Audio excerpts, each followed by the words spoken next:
I would like to welcome everyone to the University Alumni Career Connections virtual event. I'm Christine Burns. I'm a member of the Board of Governors and the current chair of the Career and Networking Committee.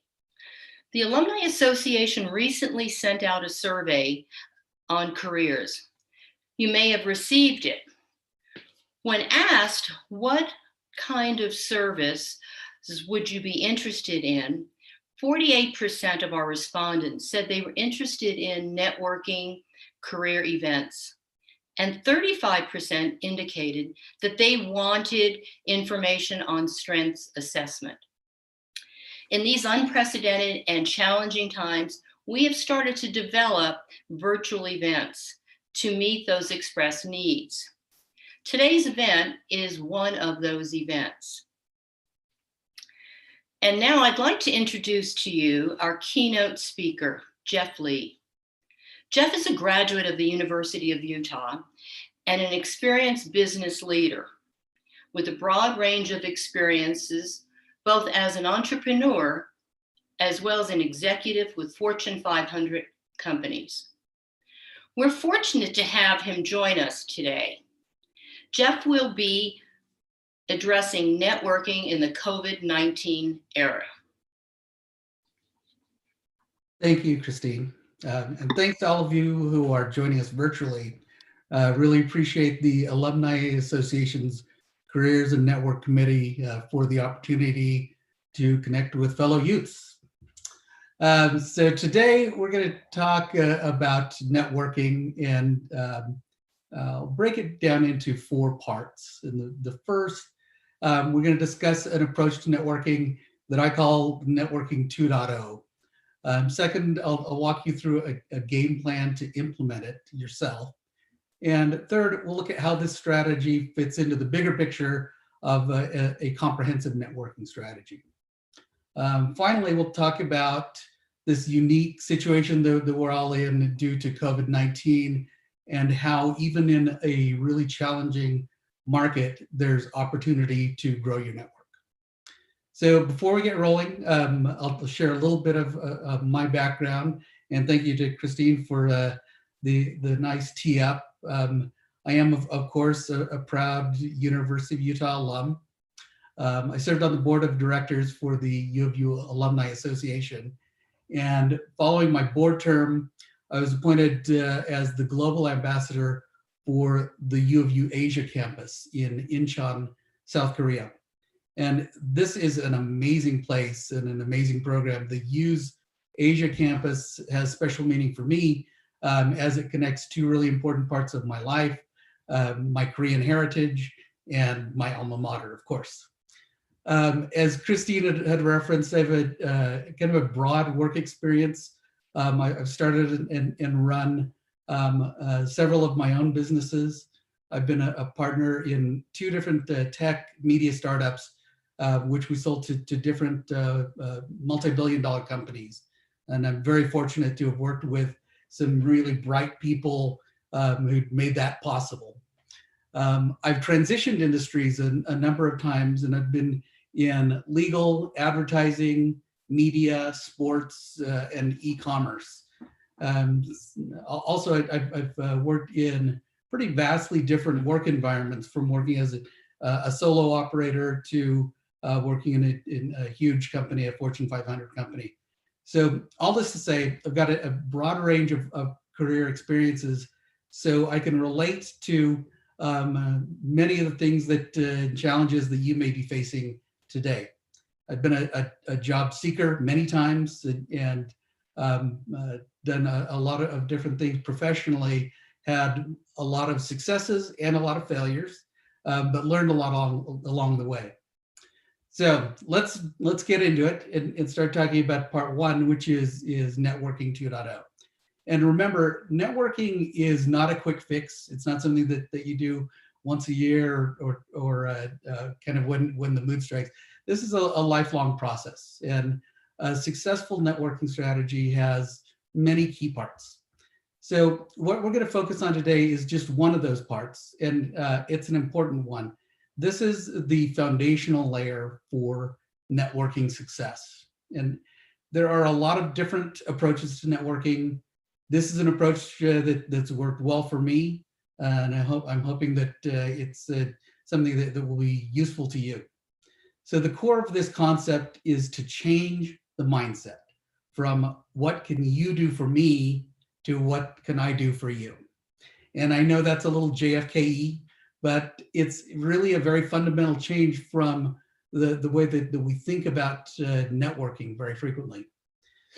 So in terms of the objective of networking, in short, it's to know and be known by influential people and grow that group over time.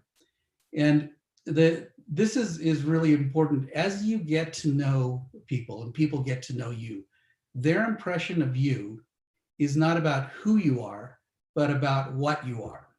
And I'll explain that having a lot of connections is great and building a big fat LinkedIn portfolio is awesome, but quality, deep relationships are the real goal here.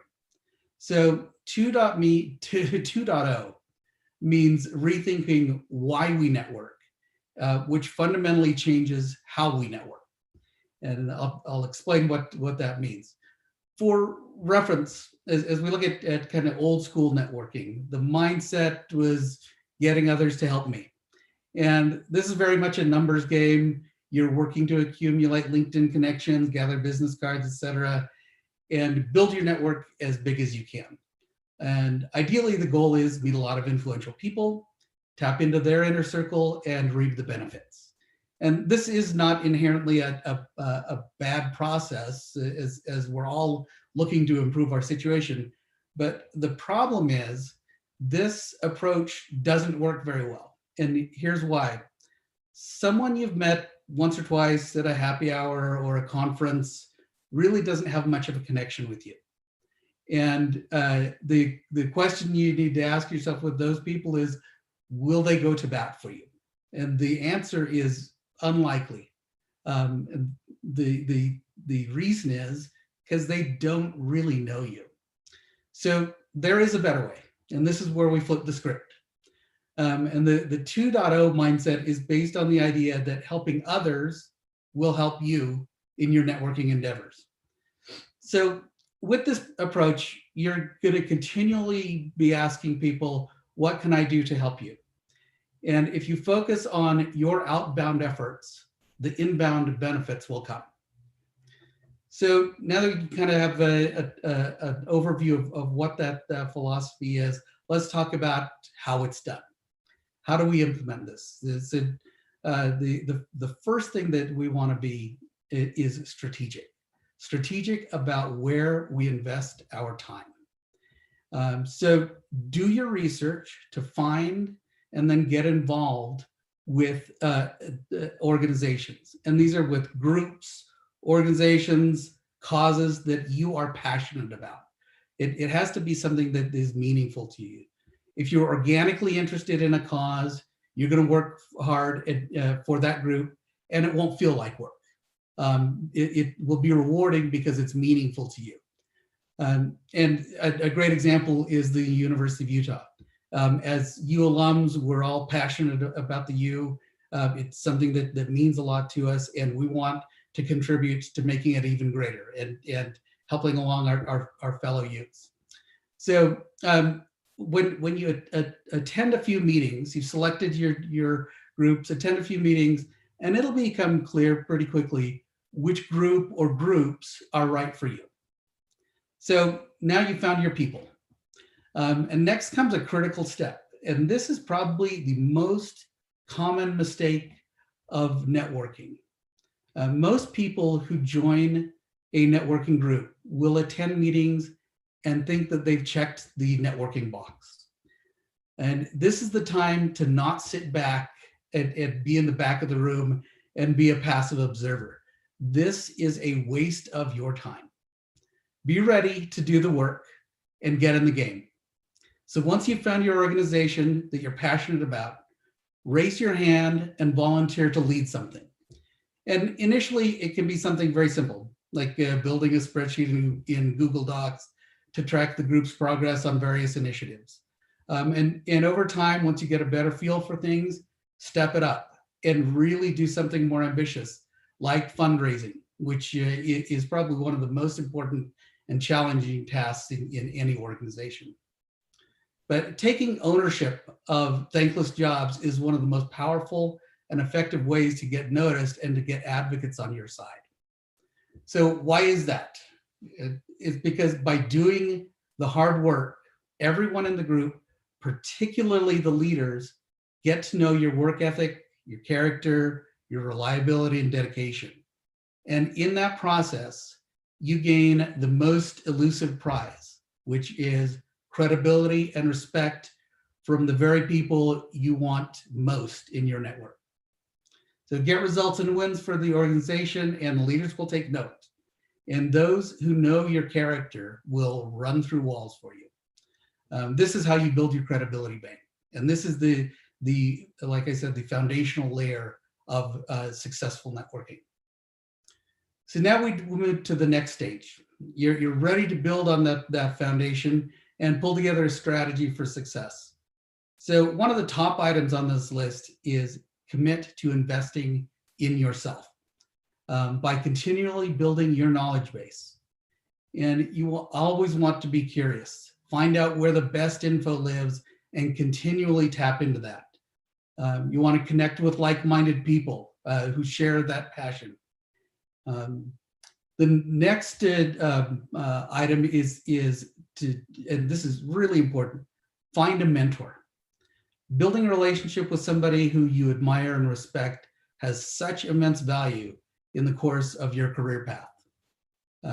Great mentors can provide invaluable advice based on their life experiences, and drawing on their knowledge can accelerate your career trajectory by years. So a good mentor will not only provide insight on what they think you should do, but in my experience, some of the most valuable advice from mentors has come in the form of recommendations on what not to do. It can save you a lot of heartache along the way to have somebody who's really wise and experienced giving you some guidance. And you want to remember to pay it forward. Be the mentor. Make yourself available to those who seek your advice and be willing to help pull them up and bring them along. So another key component here is accountability. One of the most important things you can do in your career or your life for that matter is focus on accountability and be intentional with your commitment to networking. So if networking is not something that you've done a lot of and it's new to you, it's unfortunately one of those things that can easily get pushed aside in our busy lives. So you want to schedule time for networking activities. Actually create that time on your calendar until it becomes something that is more routine. And then you want to enroll your advocates in your vision. Share your plan with your champions, and this might be your spouse, your close friends, your family, maybe coworkers, but those in your life who really want you to succeed. And by declaring your intentions to your champions, this gives you a secondary layer to accountability. And of course, you want to remember gratitude. Thank those people who helped you and who supported you for their support and for their encouragement and for their time. So these are all some ideas and concepts that you want to piece together as a comprehensive strategy. But what about COVID? What about this crazy time that we're in right now? And this is wild because when we first started planning for this career event, COVID was not even on the map. It's not something that we were even thinking about. This was only about 2 months ago. And since then, the world has changed. And so we're obviously in a uniquely challenging time in our lives, especially as it affects jobs and careers. However, the work from home trend provides some really unique opportunities. And people who are working at home are more accessible. Schedules are more relaxed. And this is a chance for you to reach out to others in a thoughtful way and introduce yourself. You have a much better chance of connecting during this time simply because people are more available. So don't let the COVID dynamic paralyze you, or don't think that you're going to push pause on networking and moving yourself forward. This is a great time to take advantage of unique conditions that will allow you to connect with people, volunteer, learn, etc. And the great thing is, so many of these things cost nothing. You want to use this time to devote to causes that you're passionate about, and take advantage of free seminars, web meetings, content. Do things that move you forward. And if you're watching this session today, you're probably already doing that. So kudos to you on taking that action. You'll also want to tap into the use many resources.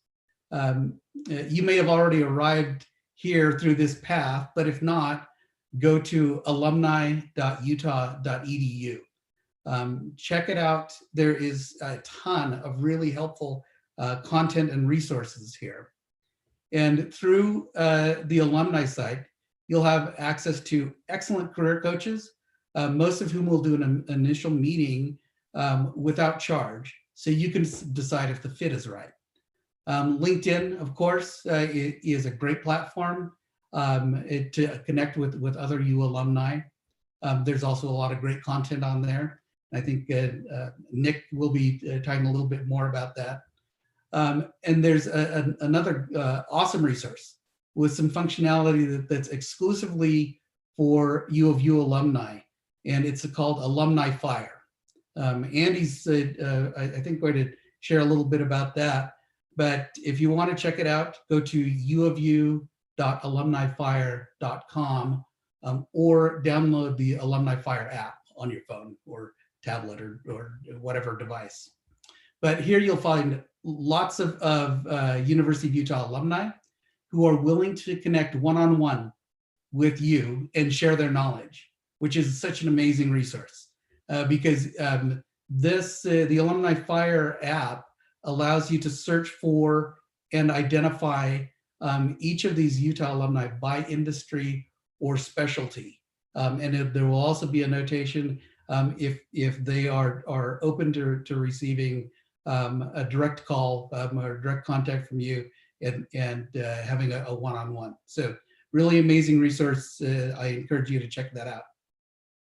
So I know I've covered a lot of ground with this discussion. So just quickly to recap, here are the key takeaways. First, adopt a mindset of what can I do for you as your foundation for networking. Be strategic, be intentional, be accountable. Don't use COVID as an excuse to do nothing. And finally, remember the law of accumulation. Everything counts. So thank you so much. Really appreciate your time. I hope that this content was valuable for you. And now I'll turn it back to Christine Burns. Okay, and I was thanking you, Geoff, and we really appreciate the valuable recommendations that you made that I think that will be of help to all of us. And we're going to move now to 3 brief presentations on career resources. You'll first hear about how to utilize online platforms of Alumni Fire and LinkedIn. And Geoff had sort of already referenced both of those at the end of his presentation. And this is going to be followed by an introduction to CliftonStrengths 34, which is it enables you to assess your unique talents. And then we'll conclude today with the presentation by the Career and Professional Development Center. Their team will be presenting an introduction to career resources that are available for recent graduates, as well as they will be talking about career readiness tips for all of our alumni. How's it going? My name is Nick Marsh. I sit on the board of the U Alumni Association, and I'm just going to be giving a quick overview on LinkedIn and kind of bridge it into Alumni Fire. I came here from California to go to the U. I was a kicker on the football team and fell in love with the school, and have been fell in love with the girl as well. And so we stuck around, started a family, and being from California, I had to build my own network from scratch, if you will. No family, and I did that through LinkedIn. And so I'm going to give you a quick little pieces to kind of get you going and kind of implement some of the stuff that Geoff had said. So if you go to the next slide, I kind of wanted to point you into the contact info piece on somebody's profile. What you'll find there is once you've become someone's friend, so you ask them for a connection and they accept your connection, you'll be able to get more access to their contact info. In there, a lot of people will have their actual phone numbers and their emails. LinkedIn can be a little bit difficult, less friendly way to talk to people, and maybe sending them an email or maybe picking up the phone and giving them a call might be the best way to do that. And you can do that right on the page there where the circle is it. I'd say to stick with that. One other point I'd bring up is when you are sending somebody a friend request, you can actually add a note. And usually when you have some sort of connection, or you know this person, or maybe your reason for connecting, maybe put into that note just a couple of the things why you want to connect, and that will usually help you with getting a connection. So if you go to the next slide, the next big piece I really wanted to talk to is when you're searching on LinkedIn, everything is just a filter. So even if it's a name, you'll pull up everybody with that name. So you can also pull up, or you can search University of Utah. So if you're looking for alumni of the University of Utah, you can start with that search and put that in there, and it'll bring up everybody who's gone to the University of Utah. And on that bar up there, you can go to the connections, the locations. So the connections, there's first tier, second tier, and third tier.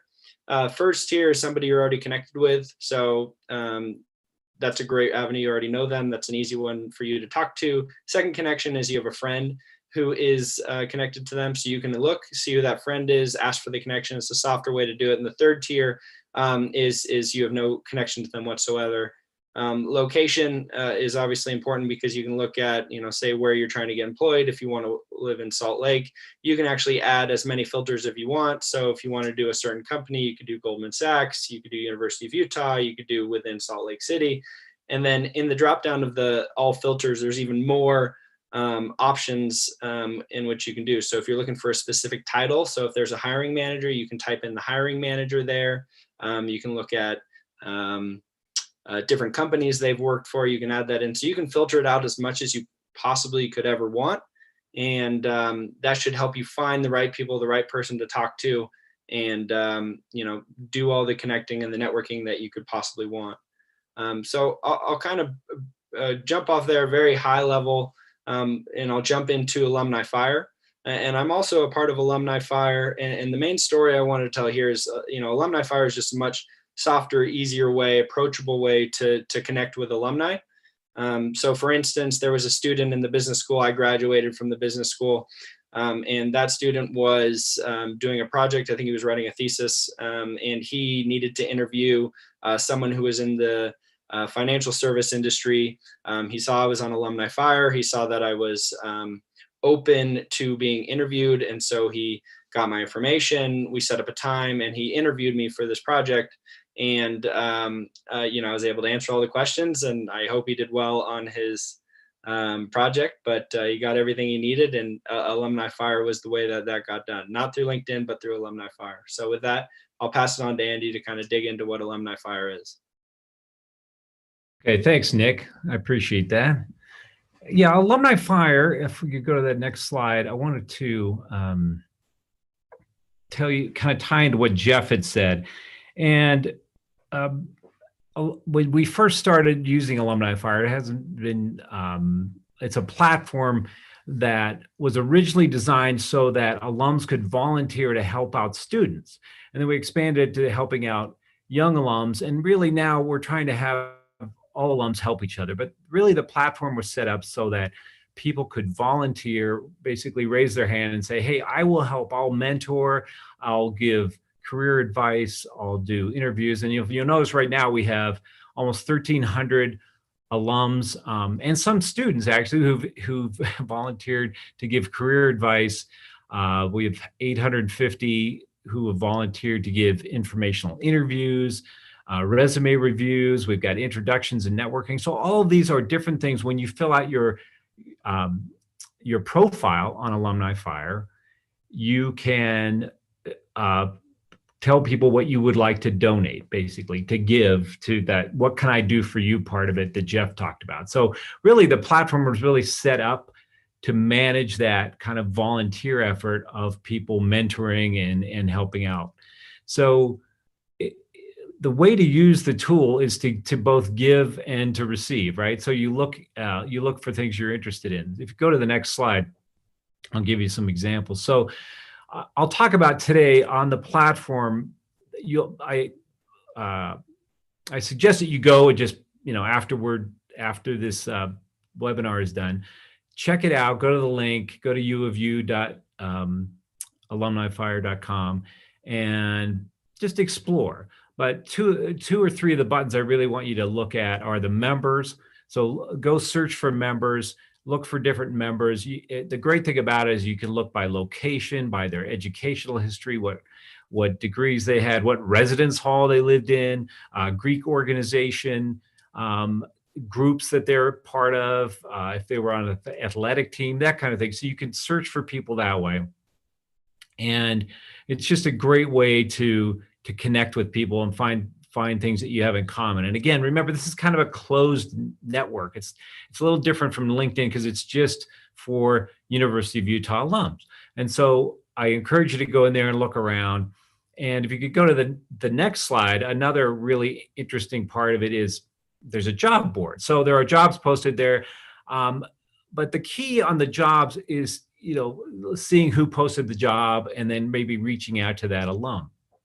But what's even more powerful, if we can go to the next screen, is to look at the specific employers. So let's just say, and this is something that Nick mentioned, but Goldman Sachs. And so you could go in there and you could see on someone's profile if they work for Goldman Sachs. And at this moment when I took this screenshot, we had 10 alums that were working for Goldman.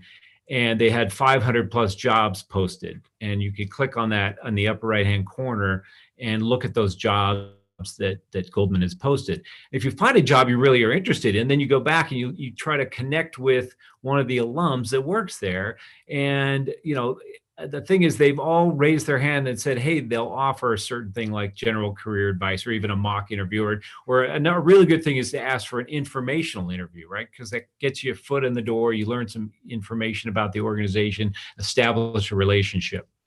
I'll give you another example. If you go to the next slide, we have, this is Kim Bruneschultz, and she is our new president of our Alumni Association Board of Governors.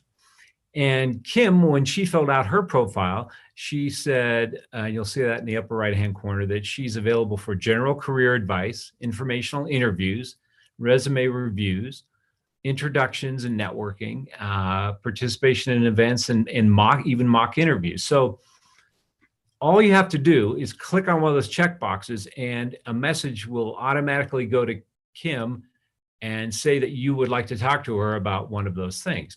So say you wanted to have a mock interview, you could just click on that and she would get that message. Now, you can also put limits on that. You could say, when you fill it out, you could say, hey, listen, I only want to do one mock interview a month, or you can put limitations on that. So it's from a volunteer perspective, you can, restrict the number of asks you get, but also at the other end of it, it gets rid of the idea of the cold call, right? That you have to just find somebody out of the blue and try to connect with them. This is just a simple click and, try make the connection, and then that volunteer will reach back to you and connect with you. And like I said, have a mock interview or an introduction, that kind of thing. So it's a really powerful tool that way. I encourage you to try using it. We'd like to get more and more people on it. But the more our alums use it, the more powerful it gets, because it is an actual representation of our network, our U alumni network. So I encourage you to get on and experiment with it and see what it's all about. So I'm going to hand back the reins here to Christine. Thanks, Andy. Now, you probably have all heard someone say, you can be anything that you want to be. Now, I want to suggest an alternative for you to consider, and that is that you cannot be anyone that you want to be, but you can be more of who you already are. So when we look at some of the research, what we see is that people who focus on their strengths report an increased likelihood of being engaged with their work. And they also report a much higher level of satisfaction and quality of life in general. So you may be wondering, you say, well, what are my unique talents? What are my strengths? And then how would I find out about them? So the CliftonStrengths 34 may help you do just that. It may help you sort of discover your unique talents. Next slide. Thank you. So when we talk about talents here, we're talking about these sort of innate sort of ways of feeling, ways of behaving, ways of thinking. And the CliftonStrengths 34 actually categorizes the strengths, or what they refer to as talents, into 34 different categories.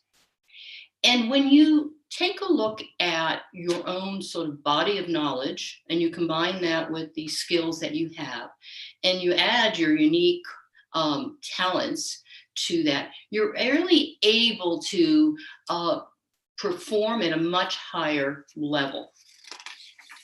Next slide. Now, what is sort of the actual assessment here?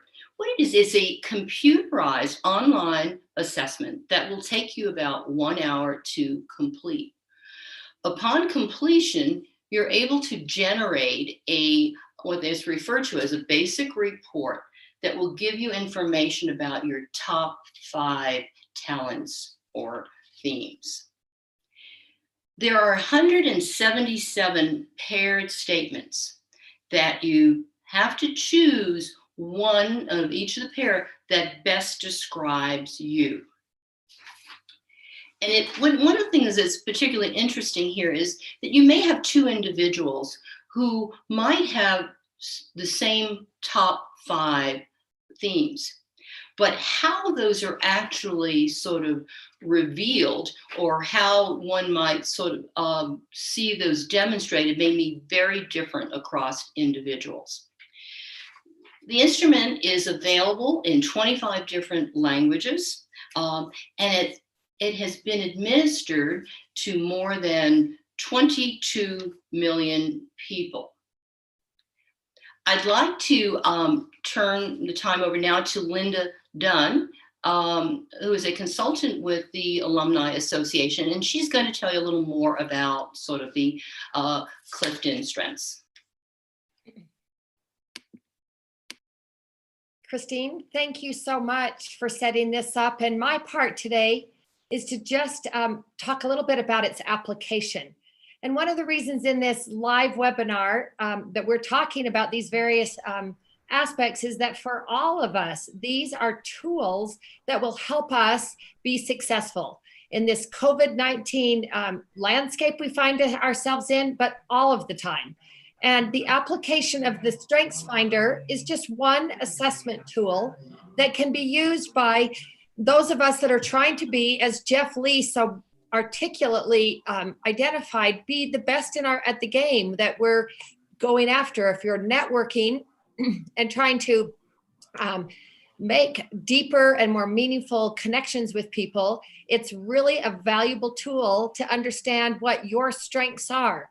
And even though the CliftonStrengths Finder isn't limited to one book, and Abby, or change the slide, and you'll just see the book. And the book is available, as many of you probably know, in not only the book form, but in an online code. And this product gives all of us a chance to take about a 30-minute quiz that identifies the very first level is just your top 5 strengths. And by answering a myriad of questions that sort of identifies between 2 possible opposites. I'm going to give you just a couple of examples. You might answer a question that says, would you rather build something great, or would you rather fix something that's broken? Those are both take strengths and know-how, but they're different approaches. Would you prefer to build a broad social network, or are you more drawn to a deep social network? Also asking you, would you rather be seen and heard? Are you someone who enjoys presenting and talking, or are you rather a person who watches and listens? And as you assess yourself in this very short assessment tool, it starts to help you to be more mindful of how you show up personally and professionally. And just like all of our speakers to this point have identified, these are skill sets that will help you bridge into a more successful personal and professional life. We at the Alumni Center want to offer this assessment tool. And as we are presenting it today, we have a little bit of a carrot. For those of you that are watching and paying attention, we have an opportunity to send out some complimentary codes to take this quiz, really because of a sponsorship that we have with the Executive MBA program at the University of Utah. This is a tool that is used all across campus. And I have to say, it's a starting point. It is not a one size fits all, but it gives you skill set that could be very valuable. So if you're listening and paying attention today, my email is listed there as linda.dunn@alumni.utah.edu. And if you will email me that you are interested in more information regarding taking this assessment, I'll have a short assessment that I'm going to ask you to reply to, and we'll give out up to 25 codes that are complimentary to those that respond. In the future, we are planning to carry on, whether they're virtual or live, continued opportunities to provide analysis for the Strength Finder assessment. And all of this today, whether it is Geoff Lee's excellent advice around networking steps, or Nick Marsh's message on LinkedIn, or Andy Sear telling us about Alumni Fire, and Christine and I sharing about Strengths Finder, every one of them are simply tools and bridges to help all of us to a more successful future. And we are very proud of our University of Utah alumni connection. And we want to utilize this connection to advance and help each of us as we broaden and deepen those that we know and interact with. We could not be doing this today without the partnership of the Career and Professional Development Center. And we're delighted that they will share the last segment of the wonderful resources that they also offer current students and those that are recently graduated. Thanks, Linda. My name is Stan Inman. I'm the director of the Career and Professional Development Center. I want to introduce you to our Career Center today and tell you about some of the great resources that we have. I first want to thank our partners, the Alumni Association, for this opportunity to really connect with you and share this platform. I think it's a great way for us to create awareness of all the resources that both the Alumni Association has and our Career and Professional Development Center. It's really a great combination that will hopefully carry you forward with your career plans throughout a lifetime. So the Career Professional Development Center has a unique mission. We are charged with really working with current students who are exploring and developing career ideas and identity, but we also work with new grads. And so our mission is really to empower both students and recent grads to continue to pursue and explore rewarding careers. And of course, our services are accessible to new graduates, and we do that through really a combination of career education programming, events like we're doing today, networking events, a large set of resources that really help you navigate through the job search and the preparation for your career. We do a lot of programming that will that of course is recruitment related. So career fairs. In fact, we just had a career fair yesterday, a virtual career fair, which we had over 80 employers, and I think over 400 of our University of Utah alumni jumped into that virtual fair and were able to engage with employers. So that was exciting for us. So our mission is a little bit narrower, but we do have some terrific services. And so let me just pause and say, you heard me mention recent grads. And so I'm talking to you, class of 2020 and 2019. These services are really for you, and we feel like we have a continuing connection. We do have a continuing connection and commitment to serve you. I hope some of you have already connected with us previously. If you haven't, then I invite you to try to do that right away. Again, we serve alumni up to 1 year after graduation. So this is a continuing commitment we have to you as a new graduate. You can visit us at our website, and the slide you're seeing now gives you that information. It's careers.utah.edu, very simple way to find us. You'll notice also we have some icons there at the bottom of that slide. We do a lot of work to help you individually strategize around your job search and target your uniqueness, target your experiences combined with your academic preparation. Of course, resumes are still an important part of your job search preparation, and we spend a lot of time helping students polish resumes and new grads to really target their resume. Networking and events like career fairs I mentioned, and then probably I think our most powerful resource for you is the one-on-one coaching opportunities. We have professional coaches that are well prepared, trained, and can help you really, I think, again, create an individual approach to your job search. So be sure and visit us, and you can make an appointment with one of our coaches through our website. If you're a student or a graduate from the School of Business, you have a dedicated resource. So the David Eckel School of Business has its own career services office, and you can find them, of course, on their website, and they have, again, a dedicated team of career coaches that can serve you if you're a graduate from the School of Business. Okay, so today we also wanted to kind of give you a few tips. We don't want to overwhelm you. I think we've had some great information today, and want to just kind of follow up on a few tips, career readiness tips for all of our alumni. And if you have questions or need support following this presentation, again, I encourage you to really reach out either to the Alumni Association or to our office to find that career coach and work with them to create that individual strategy. So we're going to start our first tip on the next slide by introducing Allison Musser, my great colleague in the Career Center. Thank you, Stan. Hello, everyone. I'm very happy to be with you today to share some of these tips with you. And I'm going to share our first tip, which is grow your network. And you might be noticing a theme of today's conversation that network can be such a powerful tool for you, and that networking is still possible while we're physical distancing. There are so many resources available for us. Andy and Nick showed us Alumni Fire and LinkedIn, which are great tools normally and are even more powerful tools now for connecting. And so we really want to encourage you to spend some time identifying even your current network. So you never know who in your family or your friends of family might be a good connection for you, and someone who can connect you even to someone else who might be really pivotal in your career journey.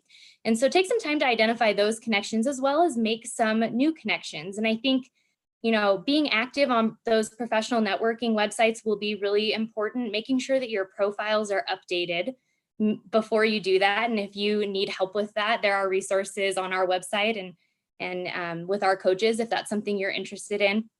And something that I thought Geoff mentioned that was really, really powerful as well is this idea of engaging in topics that you can organically contribute to.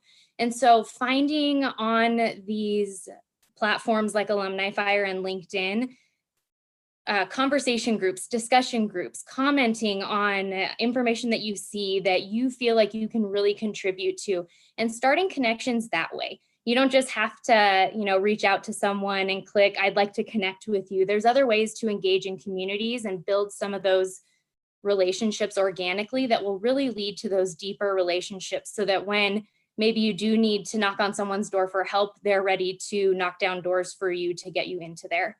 And so in addition to those networking sites, we also recommend attending virtual career fairs. So Stan mentioned we had a statewide virtual alumni career fair yesterday, and lots of attendance there, but there's also a lot of other fairs that are happening statewide, nationwide, that are often free right now, given our circumstances. And then the Career and Professional Development Center will also be offering our traditional career fairs in the fall, and those are open to all alumni. So be on the lookout for those. And I'm going to hand it back to Stan now for our second tip. Okay, thanks, Allison. Okay, one of the, I think the biggest pieces to the successful job search is to really stay engaged and don't give up.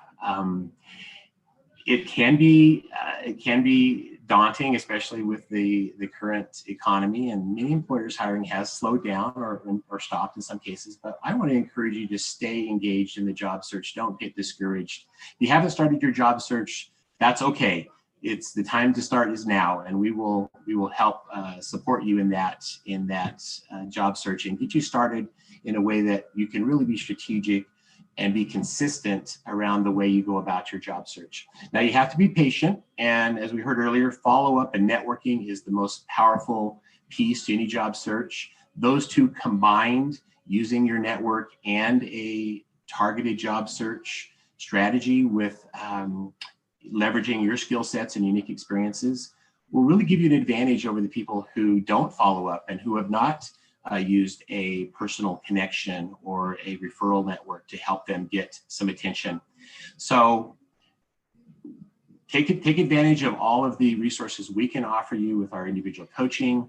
There are many companies now that are continuing to hire, and I think you'll have a lot of success if you follow the strategies. Now, I didn't mention something earlier that I want to make sure you know about, and that is our Handshake, which is our job posting platform. And again, that platform had over 1,700 jobs posted just in the month of April. So you can see there are still a lot of opportunities out there particularly for new graduates, because that's where the talent pipeline begins, and employers know that, and they will continue to recruit from that population. And when you're ready to do some interviewing, we've got a great product for you. It's a mock interviewing platform, a practice interviewing platform called Standout. You can use that to rehearse and polish your interview questions, learn how to really use behavioral answers. And so that's a really powerful tool to help you in the job search. So don't give up, stay engaged, be consistent, keep a steady applicant flow going with your strategy, and remember to use your networking and follow up. Now, Preston, my colleague from the Career Center, is going to take and share the last tip with you that we have. Thank you, Stan. Those are some great suggestions. The final tip we have today is one that can pretty easily get lost in the stress, uncertainty, and excitement of a job search, and that is taking care of yourself. If you think about all the techniques we discussed today, researching people online, with LinkedIn, Alumni Fire, being active on social media, making connections with strangers.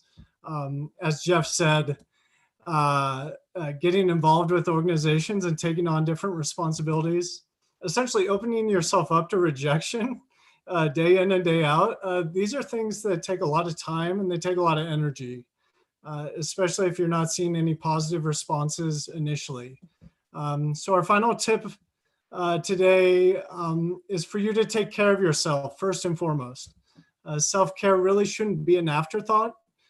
So whether it's taking your dog for a hike, reading, watching a movie, gardening, cleaning, whatever it is, try to build it into your day, because your mental, physical, and emotional wellness is a lot more important to this whole process than we'd like to admit.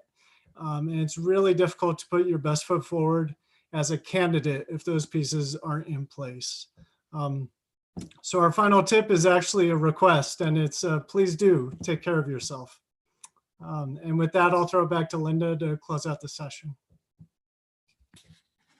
Preston, Thank you so much. And to each and every one of you, we are so delighted that you tuned in today. And this will be recorded and also on our websites for future review.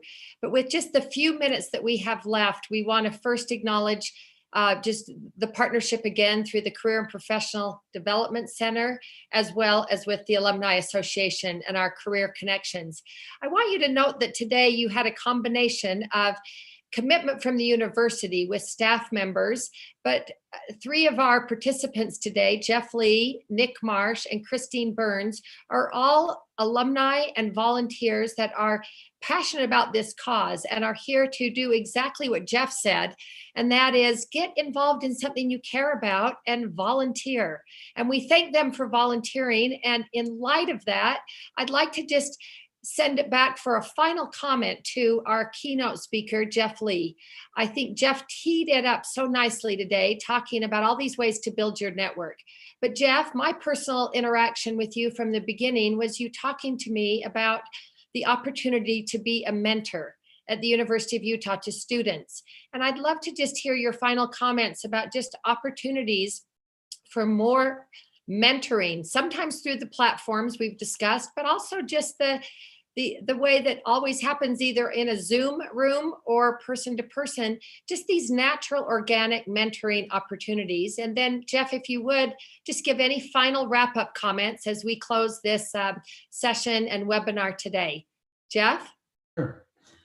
Thanks, Linda. So it's interesting because I think the mentor-mentee dynamic is something that almost always, as you referenced, it happens organically.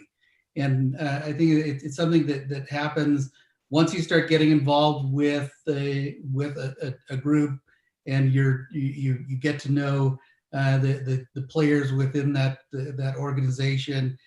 You naturally gravitate toward people who you vibe with, and you've got some common ground with. And I think that's kind of the genesis of a mentor-mentee relationship. But in my experience, it's always happened very organically, because I think like-minded people kind of find each other. But I think that process is something that you're better off if you know that you're looking for it. If you're looking for a mentor, being around other folks, watching people in action, and thinking, I really like their style. I like what they stand for, the way that they communicate it, et cetera. And kind of doing your selection of them and hoping that they're receptive to playing that mentor role, even if it's something that is not something that is officially deemed as such. But as far as kind of wrapping this up, Linda, thank you very much for the kind words. You're always a great cheerleader. And thanks to everybody who participated in this, both on the presenter end and everybody who's watching at home. Hopefully it was something that was very productive, and the information that you heard today was useful. Hopefully you also got some inspiration to kind of look at things in a different way, or approach your career path and networking in a different way, and armed with some new tools and knowledge and resources. But like I said before, you're watching this and you're on it. So kudos to you for taking that first step. But thanks so much for your participation, and go Utes.